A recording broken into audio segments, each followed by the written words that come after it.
बहुत पुराना बखत के बात आए छत्तीसगढ़ के एक छोटे से गांव हेडस पालीमन रामू नाव के एक गरीब किसान अपन घर वाली सीता और बेटी गौरी संग्रहत रहिस।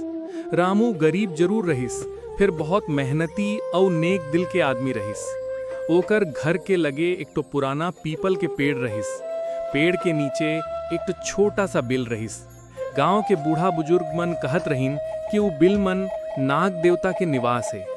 जब नाग पंचमी के त्योहार आवत तब गांव के लोगन पीपल पेड़ के नीचे दूध, फूल, दूब और हल्दी चढ़ा के नाग देवता के पूजा करत रहीन। गौरी बचपन ले नाग देवता के बहुत श्रद्धा करत रहीस और रोज पीपल के पेड़ के नीचे जाके हाथ जोड़ के कहत रहीस, नाग देवता हमर परिवार के रक्षा करना और हमर खेत खार मन हरियर फसल लहलहावत रहे।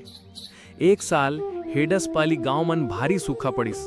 बरसात नहीं हुए के सेती खेत के माटी फट गे रहिस, तालाब सुखाए लग गे रहिस और किसान मन बहुत चिंता मन पड़ गे रहीन। रामू रोज खेत मन जाके आसमान के तरफ देखत और भगवान से पानी बर प्रार्थना करत रहिस। एक दिन गौरी अपन दाई संग खेत जावत रहिस। रास्ता मन ओकर नजर एक घायल सांप ऊपर पड़िस।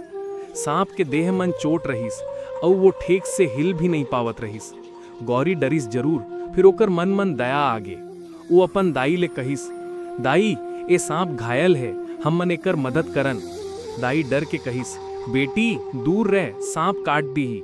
गौरी कहिस, दाई ये भी तो भगवान के बनाए जीव आए, अगर हम मन एकर मदद कर सकथन तो करना चाहिए। गौरी एक लोटा पानी लाके सांप के लगे रख दिस। सांप धीरे धीरे पानी पीस और रेंगत रेंगत पीपल के पेड़ के बिल मन घुस गए। दाई बेटी के दया देख के कहिस, बेटी तोर मन बहुत साफ है, भगवान तोर भला करही। कुछ दिन बाद नाग पंचमी के त्योहार आगे। हेडसपाली गांव मन चारों तरफ खुशी के माहौल रहिस। घर आंगन लीप पोत के साफ करे लगिस। औरत मन चावल के आटा ले नाग देवता के चित्र बनाइन और घर घर पकवान बने लगिस। गौरी भी बिहान ले अपन दाई के मदद करत रहिस। पूजा के बेरा ओ दूध, फूल, दूब और हल्दी लेके पीपल के पेड़ के लगे पहुंचिस। गौरी हाथ जोड़ के कहिस, हे नाग देवता हमर गांव मन सुख शांति रखना, किसान मन के फसल बचाना और सबो घर मन खुशहाली देना। ए कही के वो नाग देवता का दूध चढ़ाइस और फूल अर्पित करिस। तभी अचानक पीपल के पेड़ के बिल से एक बड़ा सुंदर नाग बाहर निकलिस। ओकर फन चमकत रहिस। गौरी डरिस नहीं, वो हाथ जोड़ के शांत खड़े रहिस। नाग धीरे धीरे गौरी के लगे आइस। कुछ देर ओकर तरफ देखिस और फिर अपन फन झुका के वापस बिल मन चल दिस। गौरी मन ही मन समझिस कि नाग देवता ओकर पूजा स्वीकार कर लीहिन। ओ घर वापस आगे।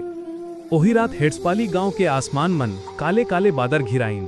तेज हवा चलिस, बादर गरजिस और थोड़ी देर बाद झमाझम पानी गिरना शुरू हो गए। गांव के लोग खुशी मन घर ले बाहर निकल आइन और चिल्लाइन, पानी गिर गे, पानी गिर गे। किसान मन खुशी लेपन खेत के तरफ देखिन। सुखद फसल पानी पाके फिर से हरियर होए लगिस। रामू के आंखी मन खुशी के आंसू आगे। ओ गौरी ले कहिस, बेटी तोर दया और श्रद्धा के फल मिल गे। नाग देवता हमन ऊपर कृपा करे हवैं। कुछ दिन मन तालाब भर गे, खेत मन पानी आगे और धान के फसल खूब बढ़े लगिस। कुछ महीना बाद हेडसपाली गांव मन धान के फसल लहलहा उठिस। किसान मन खुशी खुशी फसल काटे लगिन।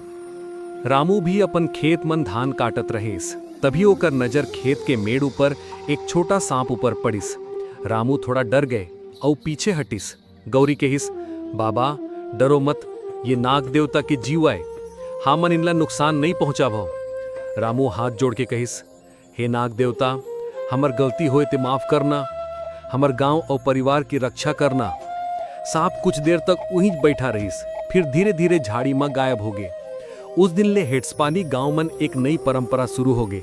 गांव के लोगन नाग पंचमी के दिन नाग देवता के पूजा के संग प्रकृति और जीव जंतु के रक्षा करे के संकल्प लेवे लगिन।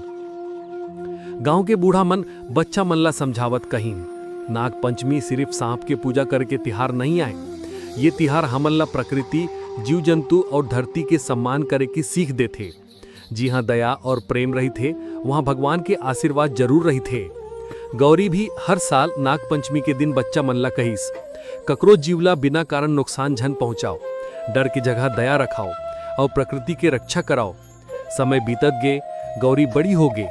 फिर हेडसपाली गांव के लोगन वो घटना ला कभू नहीं भुलाइन। एक घायल सांप ला पानी पियाए के एक छोटा सा काम हा पूरा गांव के सोच बदल दिस। तब हेले हिट्सपाली गांव मन नाग पंचमी के दिन एक कहावत कही जाथे, जीव जंतु के करब सम्मान, नाग देवता रखी ही मान, दया रखबे मन के भीतर, सुख शांति रही ही घर घर।